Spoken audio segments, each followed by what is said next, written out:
Hyvää iltaa, hyvät katsojat, ja tervetuloa jälleen Lähi-idän ja Israelin asioiden pariin, Israel-studio. Kuluneella viikolla on tapahtunut taas paljon, josta itse asiassa emme tässä ohjelmassa juurikaan tiedä mitään, koska tämä ohjelma on nauhoitettu jo 7. toukokuuta. Mutta itse asiassa juuri tätä ohjelmaa edeltävällä viikolla Israel täytti 77 vuotta. Ja se tietysti on merkkitapahtuma nuorelle valtiolle, joka on jatkuvasti uhanalainen. Monet sen naapureista yrittävät jatkuvasti tuhota sen. Tänään minulla on ilo pitää vieraana israelilaista vierasta. Hän on nimeltään Shaun Sacks ja hän edustaa organisaatiota nimeltä NGO Monitor. NGO Monitor. So, Shaun, welcome to Finland and welcome to Israel-studio. Thank you very much. It's good to be here. What brought you to Finland? Well, I am here on behalf of my organization, NGO Monitor, to inform the Finnish public and the decision makers about how Finnish funding is impacting on the conflict in my area. Okay, so we will discuss it a bit later. But Israel just about 2 weeks ago celebrated its 77th independence anniversary. So what kind of celebrations did you have, if any, this year? Well, I think the celebrations reflected the mood in Israel. As many people may know, on the eve of the celebration, there was major forest fires in Israel, and a lot of the ceremonies, unfortunately, were cancelled. But within a few hours, the fires were put out by the brave firefighting teams from Israel and with assistance from our friends in other parts of the world. And by the afternoon and the late evening of Israel's Independence Day, many people were out celebrating with family, with friends, and I think that reflects the mood in Israel. It's a little somber, we're a little hesitant, but at the end we are still strong and celebrating our independence. Mm. So was it a question of arsons or what were behind those fires? At the moment it seems that it was a combination of high winds, unusually high temperatures that led to very dry areas. And even something as simple as a thrown cigarette could lead to a massive fire. Unfortunately, though, it does seem that there were a number of instances where fires were set on purpose by arsonists. Okay. So before we go to NGO things, I have a question, and I believe that many of our viewers have this question. Where were you on October 7th, 2023? So October 7th, 2023 was the last day of the festive period in the Jewish calendar and in Israel that starts with Rosh Hashanah, the beginning of the new year. 10 days later, there's Yom Kippur, the Day of Atonement, and then after that is Sukkot, the Festival of Tabernacles, and then that ends with what's called Simchat Torah, the celebrating of the end and the beginning of the Torah cycle.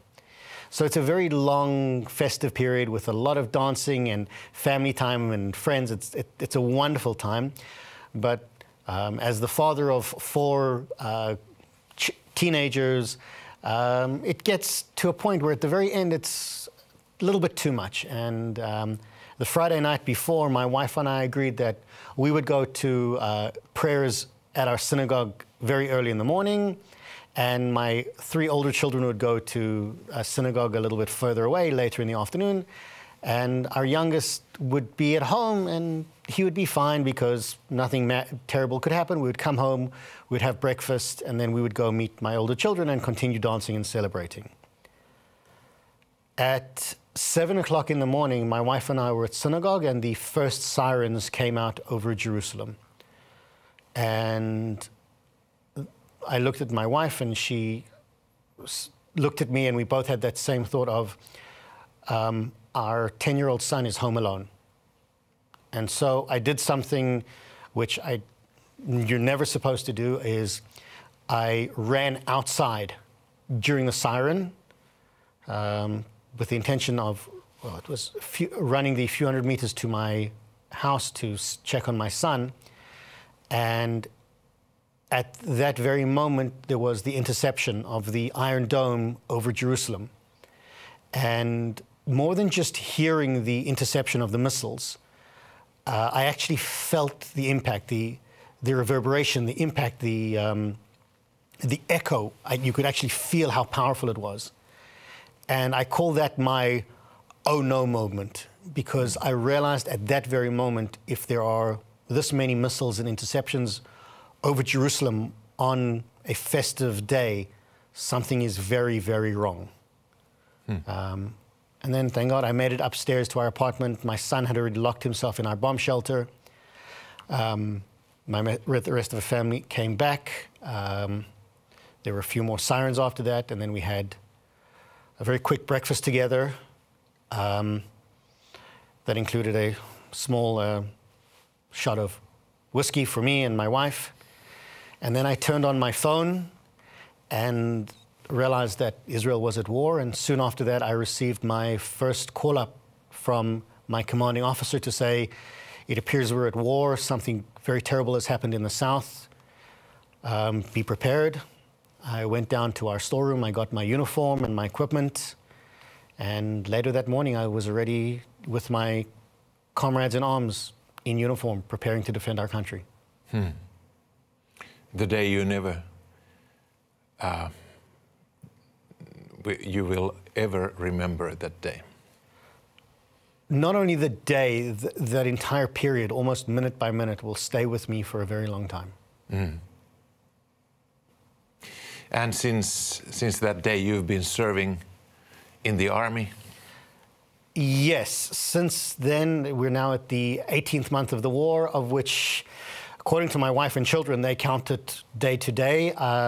I have served on and off for nearly 9 months. Okay. And the war still rages? The war continues, and unfortunately it seems like it will pick up in the coming days, but we will prevail. Israel will win. I have no doubt about that. So we also think so and believe so. But about NGO Monitor. Yes. First, what is NGO? What does it mean? So NGO in English is a non-governmental organization. These are organizations that fill in roles in society that are not always covered by governments. Very often we think of charities, but this can also be organizations that do work in the community. And in the case of the organization I work for, we are looking at human rights organizations, often with good-sounding names like Human Rights Watch or Amnesty International or the International Center for Human Rights. So you've been investigating the money, where it comes and what they are doing with that money that sometimes comes from abroad. I mean, seen from Israeli side. Yes, and that's exactly what we do. For the last 17 years, my mentor and teacher, Professor Gerald Steinberg, created this incredible organization, NGO Monitor, and our role is to monitor the activities and funding of human rights NGOs that are active in Israel and Palestinian areas, or active internationally, but they work significantly in our part of the world. How Finland relates to that picture? So from our research, we have found that Finland is donating, with Finnish aid, upwards of €5 million every year to NGOs that are active in the Israel-Palestinian conflict. And then as a member of the European Union, that is at least another 20 to 25 million euro that go to these organizations. From Finland originally? Well, from the European Union, which means that Finland is a donator to those as well. Okay. But these figures don't include UNRWA? Correct. So it's very important. The work we do is very focused only on non-governmental organizations and only on human rights groups. It doesn't include major UN organizations like UNRWA, which I know you have spoken about many times and has been discussed on this program. While UNRWA is a problem, that is not part of our mandate. We are a private organization that looks into a very specific area. Mm. But as you showed up here in Finland, so Finland has a role to play in this game, not only probably in a positive way, but how do you see the Finnish funding into Palestinian NGOs? So we look at the Finnish funding to Palestinian and Israeli NGOs, and unfortunately what we have discovered is that Finland isn't necessarily playing the role it should be. Finland has the opportunity and I think even the desire to play a positive role, but as of now, we have discovered that much of the funding that comes from Finland is not playing a positive role. Tell me more. Okay, so I'll start with the very basic idea that the current Finnish government and its predecessors and the government before that desire a negotiated two-state solution. Now, we can argue what that means, one state, two-state, Palestine, but that is for later. So negotiated between the Israelis and the Palestinians. So a negotiated two-state solution of living in peace and harmony, which is a very noble idea. Mm. Unfortunately, that goal is not reflected in where Finland puts its money. Okay. And what I mean by that is we have seen a number of organizations that are receiving Finnish aid money, and these organizations do not believe in a negotiated two-state solution. They do not believe in the right of Israel to exist as a Jewish state. They do not see a future for Zionism in the state of Israel.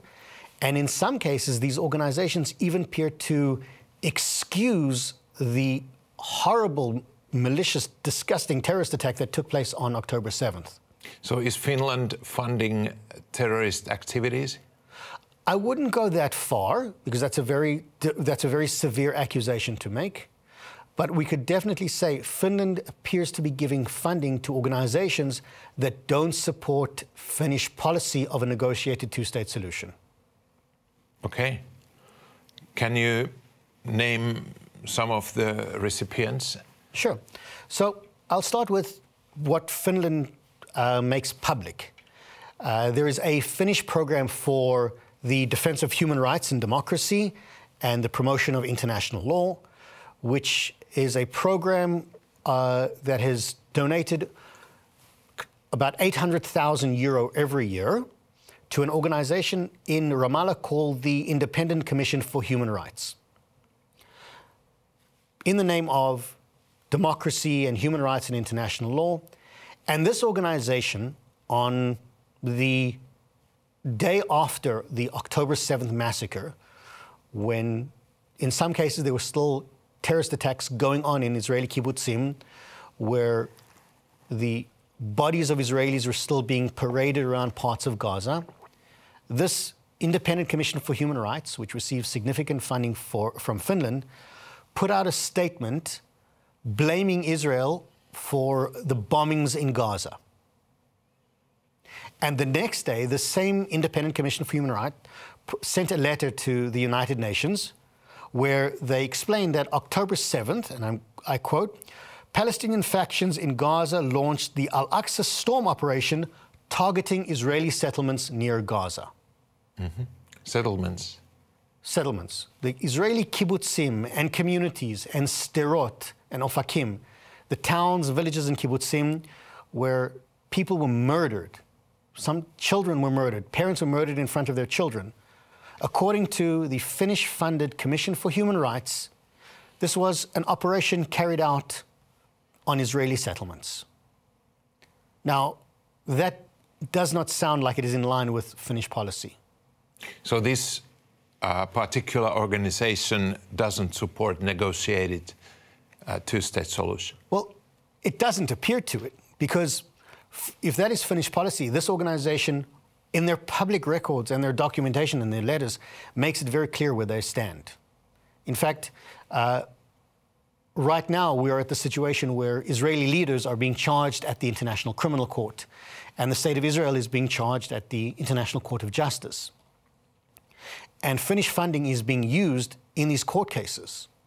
So we are funding the Palestinian, the case Palestinians and South Africa started against Israel and Israeli leaders. Yes, actually, very much. Wow. I'll give you another example. The same organization, the Independent Commission for Human Rights, in the framework of their funding from Finland, supports international law. And they have provided documentation to the international courts against Israel and Israeli leaders. And that is done with Finnish funding because that is part of their mandate. Now, one of the documents that were made public is, according to this organization, in the documents they handed to the International Criminal Court, the war began on October 7th with Israeli airstrikes in Gaza. Mm-hmm. That is part of the mandate, and that is part of the money they receive from Finland to promote international law. So instead of human rights, the Finnish money supports the Palestinian actions of lawfare against Israel. Yes, very much. Lawfare being the combination of legal warfare against Israel, the right of the State of Israel to exist, and our leadership. So is this money coming from the Finnish government? Yes, unfortunately it is. And how much is it? So in this case, specifically to the organization we've spoken about, it is a 5-year program that is donated at least €3 million to the International Commission for Human Rights. Mm-hmm. But in general, in this area of human rights, directly from the Finnish government to organizations like this, it's about €5 million every year. Okay. Wow. So is this the only organization that gets money from Finland in the Palestinian territories, or are there? No, there are many more. And this is How many? So this is where we have a problem. We don't know. And we are the only real research institute looking at this in detail. And we look at funding not just from Finland, we also look at Sweden, Norway, Denmark, the European Union, France, Italy, and many other countries around Europe that have development budgets to Israel and Palestine for human rights. And what we have discovered is that where in most of these countries we can actually follow the train of money from the development agencies in the particular countries all the way down to the conduits, whether it's via the United Nations or via other institutions, down to where the money ends up, which NGO is getting the money. In the case of Finland, unfortunately, it is very difficult for us because the foreign ministry doesn't divulge the entire chain of money. We know some of it that I've spoken about, but very often money goes to the United Nations Development Agency and then to other NGOs. Are you saying that those other countries are more transparent? Yes. About funding than what the government of Finland is? Unfortunately, the answer is yes. Some governments are not as transparent, but most are more transparent, yes. Oh. That's a surprise because, you know, transparency has been one of the keywords in Finland for many, many years. So, yes, transparency is important. And I think what we're noticing in Finland, I don't think it's malicious. Please don't get me wrong that I think anything is being hidden. There is a belief in international bodies, one of them being the United Nations. So Finland provides €3 million to the United Nations Development Program, and the United Nations Development Program takes that money and gives it to NGOs in Israel or the Palestinian Authority. Now, from a Finnish perspective, the money goes to the UN and then it goes to NGOs, and that's being transparent. It won't tell us more than that. Okay. But we need to know as NGO Monitor, and I think Swedish citizens need to know. Finnish citizens. Finnish citizens, sorry, and Finnish citizens need to know who gets the money after that. Okay, so it may seem noble that we give money to United Nations, but they are sharing it forward to some questionable organizations in the Palestinian territories. Yes, that is exactly the problem. And we have seen examples of organizations that claim they get United Nations Development Program funding, which may come from Finland, which may come from other countries, but we can't necessarily match them up because Finland doesn't tell us. And in this case, we've seen some very troubling examples. I can give you a few of them. An organization that we know is receiving UN development funding by the name of Al-Haq. This is an organization that in July 2023 sent a letter to the European Union saying they disagree with the notion of a two-state solution. They disagree with negotiations. They say that, in their opinion, all of Jerusalem belongs to sovereign Palestine. That even, again, going back to July 2023, Israeli leaders should be tried at international courts. And this is an organization that is receiving United Nations funding. We know they're receiving European Union funding. But until now, nobody's questioned this organization and many others like them.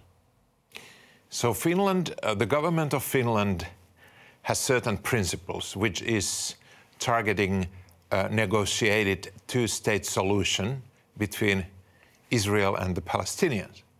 But then the Finnish government gives money to Palestinian NGOs that has totally different ideas and visions for the region. Yes, and that is just some of the examples. Unfortunately, we have other examples too of Finland giving money to organizations that don't seem to be in line with Finnish principles. Another example is following the Oslo Accords, the area of the West Bank, or Judea and Samaria, was divided into areas A, B, and C. Area A under the Palestinian Authority, that would be the major population centers. Area C, which was the majority of the territory, is under Israeli control. And Area B, which is the areas in between, would be under Israeli military control but Palestinian civil control. With the idea being that that is the basis of negotiation. And Finland recognizes these Oslo Accords? Absolutely. Finland and the European Union were a party to the Oslo Accords, and very often we hear Finnish and European ministers speak about that is the goal, and that is the framework agreement. But what we have seen is Finland gives money to an apparatus called the West Bank Protection Cluster. And this money then goes to a Norwegian organization called the Norwegian Refugee Council. And the West Bank Protection Cluster, funded by Finland, much of their primary role is to help fund the building of Palestinian infrastructure in Area C. So even though Finland agrees that legally Area C is under Israeli control, the Finnish government is funding a Norwegian organization that is building Palestinian infrastructure against Israeli wishes in Area C. And then when Israel begins demolition orders or legal proceedings against this illegal Palestinian building, Finnish money is used in the legal case to defend the illegal building that is being funded by Finland. So again, lawfare. And this is exactly, lawfare, but a different version of lawfare. And since when Finland has started to fund these ventures? Well, our organization has been active for 17 years. So that is as long as we've been able to track this information. So at least 17 years? At least 17 years in various different forms. Okay. In addition to the government of Finland, are there any other Finnish organizations who are sending money to the Palestinian organization? Yes, and this is a harder example. FinChurch, and more particularly FinChurch Aid. They're also funding a number of these Israeli and Palestinian organizations that are politically active, that don't necessarily have Finnish principles. And most troubling is a World Council of Churches volunteer program called the Ecumenical Accompaniment Program in Israel and Palestine, EAPPI. This is an international program. Part of it is with Finn Church that sends volunteers for 3 months to Israel and the Palestinian territories. And these volunteers spend most of their time in the Palestinian areas, being educated or being forced into Palestinian propaganda, and they come back and become the leaders of the anti-Israel movement in their churches. Now, this is supported by the Finnish church. It is funded in some cases by the Finnish government, which supplies funding, and it creates a hostile network against Israel in the Finnish church. Don't tell me more. Actually, we are running out of time, but this interview and what you just shared was so unpleasant that as a Finn, it was a huge surprise to hear the message you brought from Israel to Finland. So thank you, Shaun, coming to Finland and exposing these, I would say, horrible developments that our government, the Finnish Lutheran Church has been part of. And come again. Thank you very much. It was an honor and a pleasure to be here. Thank you. Niin, hyvät katsojat,